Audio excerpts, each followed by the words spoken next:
Ya, kembali lagi dalam program Bincang Sehat Sahabat Gom Muslim. Bagi Anda yang ingin bergabung, bertanya bisa menghubungi kami di 06179442280 dengan tema kita sore ini olahraga aerobik dan kaitannya dengan kesehatan dan kebugaran calon jemaah haji. Jadi bagi Anda sahabat Gom Muslim yang masih ada waktu mungkin 1 minggu atau 2 minggu lagi sebelum berangkat, tidak ada salahnya untuk menyimak penjelasan tentang olahraga aerobik ini.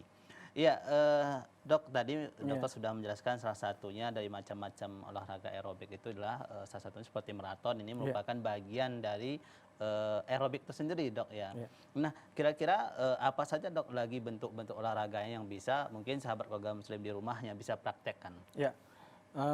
Baik, saudara Muslim di rumah. Jadi kali sesi hari ini, yang kedua ini kita akan lebih spesifik Iya. membahas bagaimana latihan aerobik itu dan apa saja sebenarnya yang termasuk dalam latihan Iya. aerobik. Jadi intinya setiap olahraga yang menggunakan eh, oksigen sebagai pemecah sumber energi di tubuh kita, maka itu termasuk latihan-latihan yang aerobik. Dominan aerobik termasuk latihan olahraga yang aerob namanya. Jadi misalnya tadi maraton, dia dominannya sesungguhnya aerobik. Jadi dari lari maraton misalnya 300 meter, Iya. itu orang itu pasti menggunakan 70 sampai 80%-nya lari lambat. Yang Iya, maraton itu iya. lari lambatnya 70-80%, sprintnya pasti menjelang finish. Itu aerob.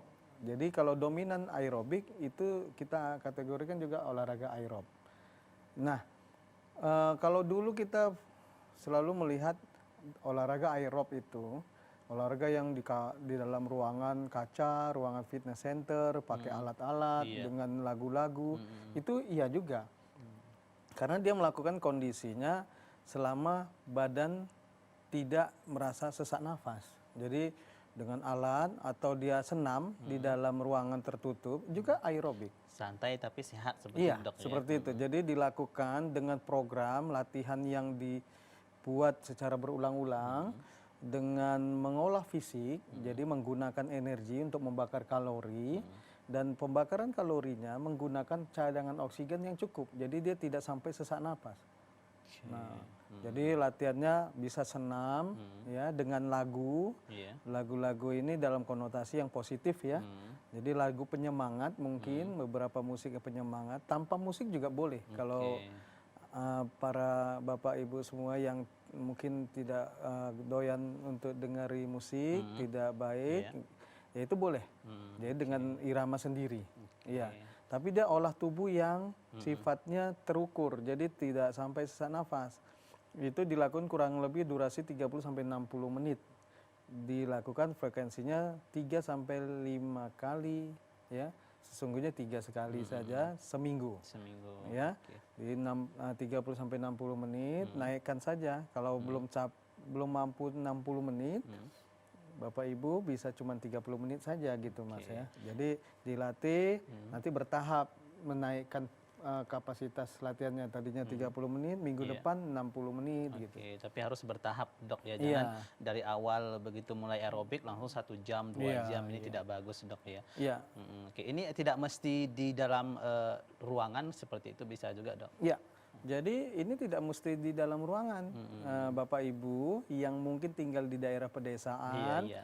di lingkungan yang di dekat alam terbuka, Iya. justru ini justru lebih baik. Lebih bagus, Dok Kita ya. terpapar dengan alam, menghirup udara yang lebih segar mungkin Iya. tentunya.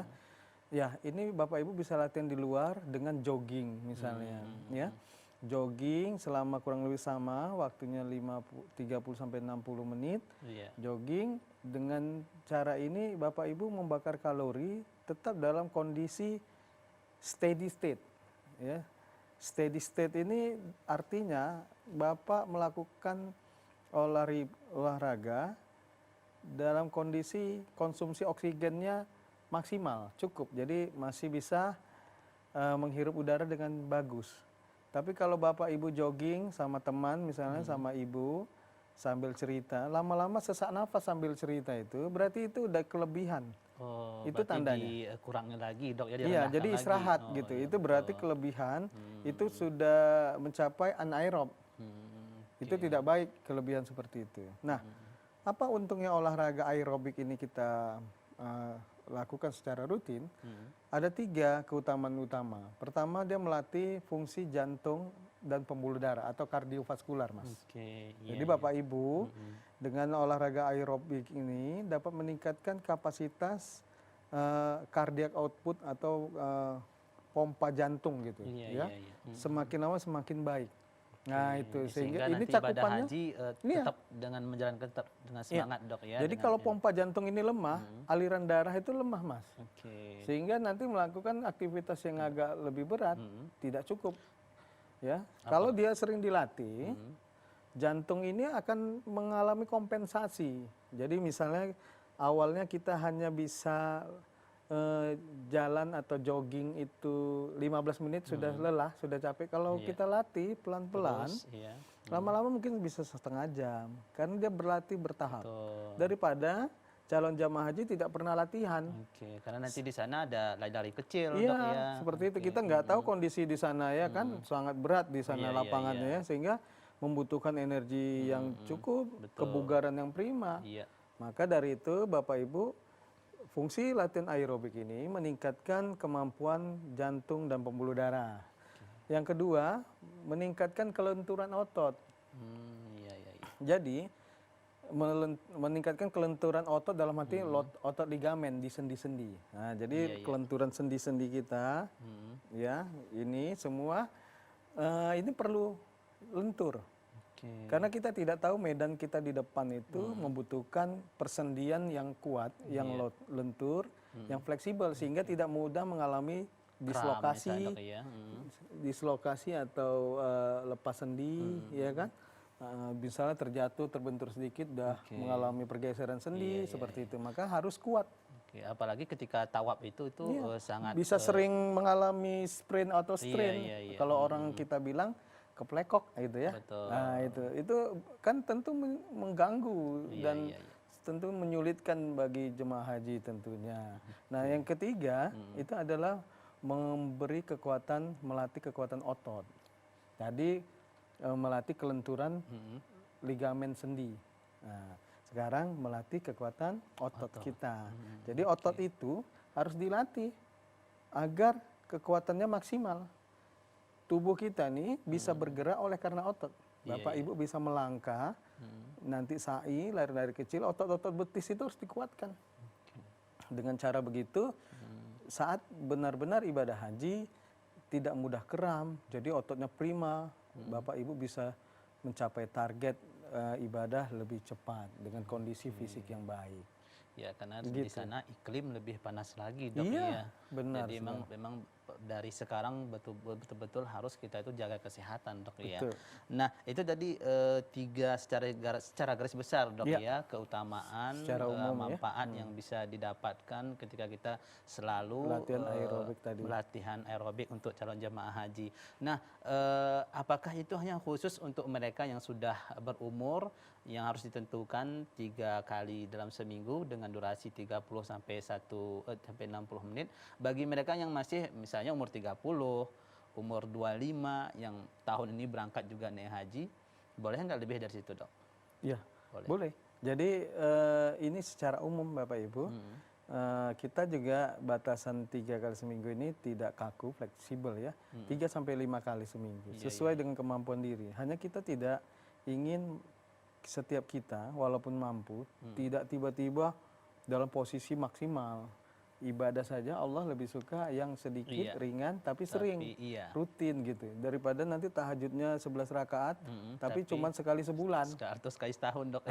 Jadi lebih baik yang sedikit tapi rutin dia. Iya. 3 kali seminggu dia tahajudnya rutin gitu. Itu lebih baik, istiqomah. Betul. Begitu juga dengan latihan Bapak Ibu. Oke, jadi bukan hanya ibadah sholat aja dok ya, harus istiqomah tapi dalam menjaga kesehatan tubuh seperti senam atau olahraga aerobik perlu juga istiqomah dok ya. Iya, jadi yang kuncinya di sini, Iya. walaupun tadi terjadi perbedaan umur, Bapak Ibu, ada yang umur 50 orang tua, ada yang mandulan 60 ke atas, ada yang mungkin usia 30 ke bawah, dewasa. Ini bukan berarti berbeda bermakna dalam hal frekuensinya tadi, bisa tetap 3 kali seminggu, hanya saja intensitas latihannya berbeda. Kalau mungkin orang dewasa muda 30 tahun, Iya. dia bisa latihan jogging ya 3 kali seminggu, kemudian disertai angkat barbel yang cukup, dia dapat. Tapi kalau orang tua 50 ke atas mana mungkin lagi angkat barbel, dia jogging saja udah cukup 30 menit. Yang penting durasinya 30 menit sampai 60 menit dan mencapai kondisi steady state VO2 max. Jadi dia tidak sesak. Iya, itu minimal dok ya. Kalau melakukan hal seperti itu, insya Allah itu sudah cukup untuk menjaga ditambah kesehatan. dengan tekanan denyut nadi. Oke. Nanti bisa kita tambahkan lagi setelah ini. Oke, ya kemudian nih dok, tadi ada kata kesehatan dan ada kata kebugaran untuk calon jemaah haji. Nah ini saya masih belum begitu paham nih dok, apakah kesehatan dengan kebugaran ini dua kalimat yang dua kata yang berbeda atau sama gimana dok? Baik, Bapak Ibu yang dirahmati Allah, jadi sehat dan bugar ini sebuah dua buah kata yang hampir sama, namun sedikit berbeda. Dalam pemahaman saya yang ingin saya bagikan di sini, ya, yang mudah dipahami adalah bugar sudah pasti kondisi yang juga sehat.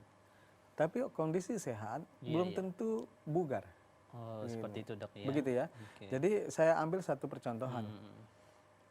Sehat yang dinamakan sehat definisinya secara simpel sederhana adalah keadaan bebas ya dari keterbatasan diri dalam kehidupan biologis maupun sosial. Begitu ya. Jadi saat orang yang tidak mampu bersosialisasi karena dia menyendiri, depresi, itu nggak sehat namanya. Atau orang yang sedang nyeri sendi sehingga dia tidak mampu melakukan kehidupan sosial dan kehidupan biologisnya, misalnya berjalan dan sebagainya, itu tidak sehat, sakit. Ya. Nah, ada orang yang terbebas dari kondisi itu, bisa jalan, bisa bekerja dan sebagainya, tapi tidak bugar. Bagaimana keadaan bugar?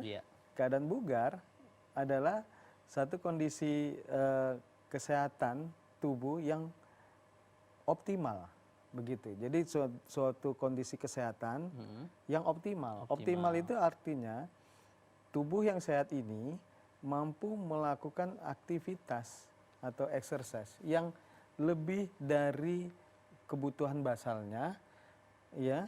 Ini dalam kondisi yang steady state. Ya, steady state ini adalah kondisi yang penggunaan oksigen maksimalnya tercukupi. Jadi kalau dia misalnya melakukan naik tangga lantai 3, itu bisa. Orang sehat nih, sama-sama sehat, misalnya saya sama Mas Darus sama-sama sehat, alhamdulillah. Kita disuruh naik lantai 3. Ini belum tentu sama-sama mampu lantai 3 dengan keadaan yang tidak sesak. Mungkin sama-sama mampu lantai 3, tapi Mas Darus sesak, saya tidak. Berarti siapa yang lebih bugar? Berarti dokter yang lebih bugar. Misalnya, ini percontohan yang lebih mudah memahami ya dok. Ya seperti itu. Dok. Ya, atau jadi dia mampunya 3 lantai langsung, tapi temannya cuma 2 lantai. Itu berarti tidak bugar temannya. Sama-sama sehat. Iya, jadi memang kesehatan dan kebugaran ini sangat perlu sekali dimiliki oleh calon jemaah haji, dok ya. Karena nanti ketika menjalankan ibadah haji bukan hanya kemampuan materi aja dok ya, atau kemampuan ilmu saja yang ada sama kita, tapi kemampuan fisik yang sehat juga harus kita miliki, dok ya. Oke, baiklah dok, nanti kita akan lanjutkan kembali tentang masih berbicara masalah olahraga aerobik. Sahabat Muslim, jangan kemana-mana, tetap di Bincang Sehat. Kita akan kembali setelah pesan-pesan berikut ini.